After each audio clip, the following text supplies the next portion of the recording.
You were asking about ash earlier on. In these particular studies, we actually looked at ash, you know, the gas, and the ash content went between 8 and 10%. You have to realize that under these conditions, you know, this is how we have to handle our cane, you know, in Louisiana. I also have some slides of sorghum harvesting too that we use with the same combine, but one of the problems that Veranium VP has had, you know, with using this harvesting system is the fact that the ash content, the amount of soil that's actually in the harvested material is so high that they have to wash it basically to get rid of all of the ash or all of the soil that's actually, you know, in the biomass. And then of course they have to get rid of all of the sucrose or sugars that are left in there because in effect they're using the acid-free treatment. So anyway, this is, I'm just going to go over this very rapidly, but one of my responsibilities in one of my farmer lives was the fact that we looked at cane quality. And this was a study that we did on the impact of green cane harvesting, which is basically what we use now in Louisiana, you know, in cane quality.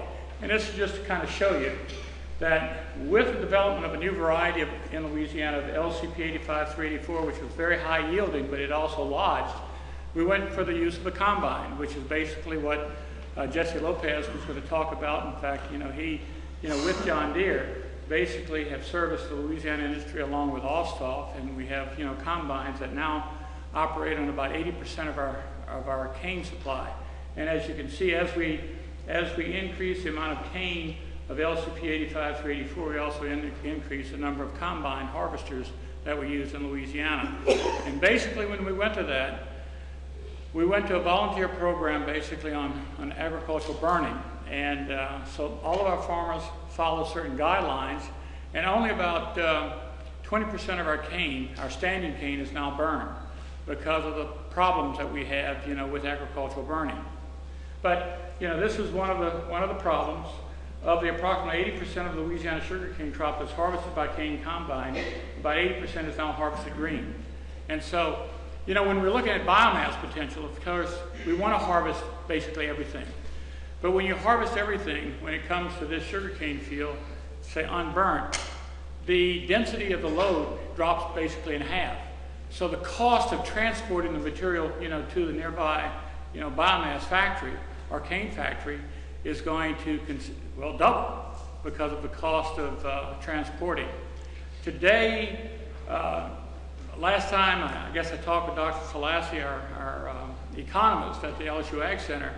It's about $5.50 per ton to harvest, you know, a ton of sugarcane using the combine harvester. It also costs, on the average, for most of our mills, between $2.50 and $3.50 per ton to get that material, you know, to the nearby sugarcane factory. Now, a sugarcane factory does not want all of the leaves, doesn't want the top, doesn't want the soil that comes in. So that's one of the reasons why we did this study. And so, you know, this is what, you know, the problems were, you know, when we were burning cane standing. Of course, our neighbors did not like the smoke, and especially the ash. And so we had to reduce that, and that's why we went to the program that we have. This is, you know, a combine basically operating green. And, you know, we have extractor fans that basically remove as much of the leafy trash as possible. We also have a topping device on the combine that basically removes the tops, but only when the cane is actually standing. When it's down, the topper just can't get to it. So everything goes to the factory. So we have to depend upon the extractor fan to remove that. Now, under a total biomass system, we would not want to do that. But like I said, the density of that load, you know, to the mill would be basically half of that. Now, we've sat down and talked with John Deere about developing harvesters, possibly to clean or extract the material in the field. In other words, harvest everything, and then go through some type of an extractor in the field. Remove the leaves, the tops, whatever we can, and bale that. And then we can compress that, increase the density, and move that to a factory. And then hopefully send only clean cane to the sugar factory. But as you can see, you know, cane losses are, you know, the variety, the crop conditions, the burn or green, harvester type, operator proficiency, field conditions, and weather conditions. So all of those things we have to consider. This is LCP85-384. This was a variety that was basically responsible for the onset of a combine harvest in Louisiana. It did have yield potential in the beginning of better than 50, 60 tons of cane to the acre. I mean, had a tremendous volume, and this actually came from the basic breeding program that we had established, with USDA.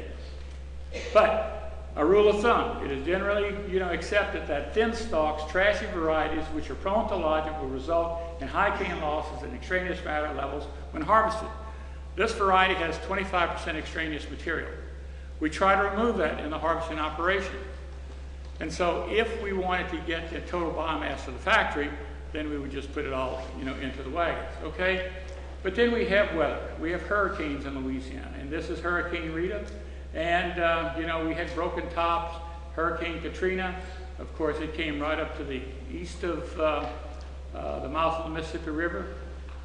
We had broken tops, and then that particular year, we had these hurricanes. So this is what our fields look like. So under the conditions that we have to operate in Louisiana, this is where basically the ash content in our bagasse will be close to 10. Now, how can you utilize that, in your operations basically, as a biofuels, operation? Probably not so good unless you would actually wash some of this soil out. And as you can see, as we operated the combine, we were pushing soil up on top of the row. And we were trying to get rid of it, but you can't really do that with the extractor fan. So when you look at the cane that was actually going to the mill, it's kind of hard to see actually the billets of cane. And as it's dumped into the factory, and this was just something that fell off of one of the wagons as we went through the field. That's a solid core of mud. And I guarantee you, none of us can actually push that around. It was probably, it weighed 300-400 pounds. And we actually had to get out of this field because, as you can see, we were raising crawfish and catfish, between the rows. I mean, this is heavy land. Probably, some of the worst land we have to operate in Louisiana. But again, under our conditions, we know that freeze is coming. And so when we start grinding, which will be in the next week or so, we operate 24/7 at the factories. The field operations are basically from can C to can, or can C to can. And sometimes they operate at night. But this particular field, they actually had to get out of the field, but you can also see that the freeze actually occurred, and this cane was heavily damaged by the freeze. This is what the field looked like after we harvested. But again, under our conditions, this conceivably is something that could happen. So, we looked at fan speed, forward speed to try to clean up the cane. And so, we looked at different fan speeds. We know that at different fan speeds, we increase the fan speed. We can, under optimal conditions, we can remove some of the trash, and you can see what the levels, would be in terms of the effective fan speed on sugar losses. At the low speed, sugar losses were very low. As you increase fan speed, you actually eject some of the cane out of the extractor fan. So the losses tend to be a lot greater, but the quality of the cane tends to increase as well. And then, this is just another study on CP20 7321. Again, as we increase the fan speed, the trash content, as you can see, goes down. And then on 321, we were looking at, the Dextran concentration. This is something of a breakdown product. And 384, we did some of the same studies. But anyway, I'm not going to go over the data per se, but, with the fan speed, as trash percent generally decrease, but that's not what we want when we talk about biomass. We want everything. But in taking everything, like I said, the cost is going to go up in harvesting as well as, in transporting. Fiber percent generally decrease, cane yields generally decrease. Anyway, I just wanted to show you effective forward speed on trash, but that's not really what we're talking about. This is what, of course, we're looking, for. We're looking for clean billets, free of trash. So, delivered cane per hectare was significantly less at 4.2 and 2.5 kilometers per hour, compared with 5.6. This is because we blew cane out. I'm not going to go over the rest of the data, but I just wanted to kind of give you an idea or show you, how sugarcane is harvested. If I could have the other pictures, I just wanted to show you some of the work that we did with sorghum. I'll just show you a couple of pictures. This is really just a lot of data that we actually accumulated. But again, what we're trying to do is, of course, get rid of the leafy trash, okay? What you see there in that. Yeah. What I want to show you now is that we actually had a facility at Legendre, which was basically a syrup factory, and they were looking to install a ethanol facility there. And they were looking at sorghum, sweet sorghum, as possibly the feedstock for that particular factory or facility. And what I'm going to show you here are just some pictures that we took. Now this is sweet sorghum that was harvested by a cane combine. Sweet sorghum, though, has very large leaves. They tend to hold to the stalk, very readily. And so we were trying to, get rid of the, the leafy material. This is just what the sweet sorghum looked like in the field. We had some wind, and it knocked it over. Of course, you have a seed head. This is one of the harvesters that we were using. But again, we were operating under less than ideal conditions with, heavy mud pressure. And, we were actually, you can see the soil. It was being pushed up between the rows. But this is a typical cane combine that we were using for sorghum. Okay, we were blowing some of the leaves out the back, but not a whole lot. We had mud that was actually with the sorghum. This is what the fields looked like after we got through, but again, under less than ideal conditions.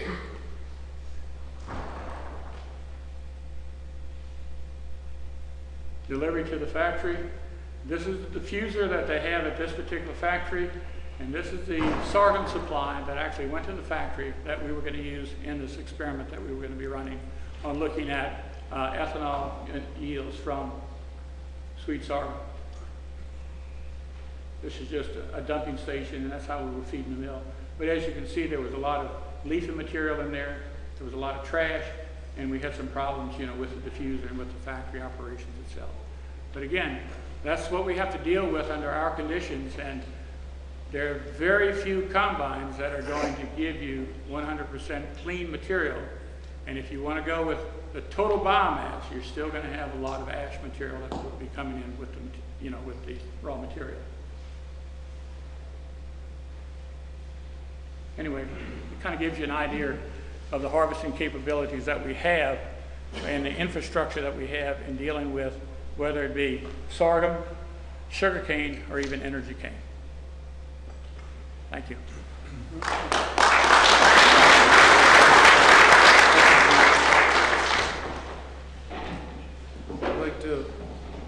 I'd like to thank Dr. Ben for this impromptu presentation. It's very nice, I think. And I also want to add a couple of words to it.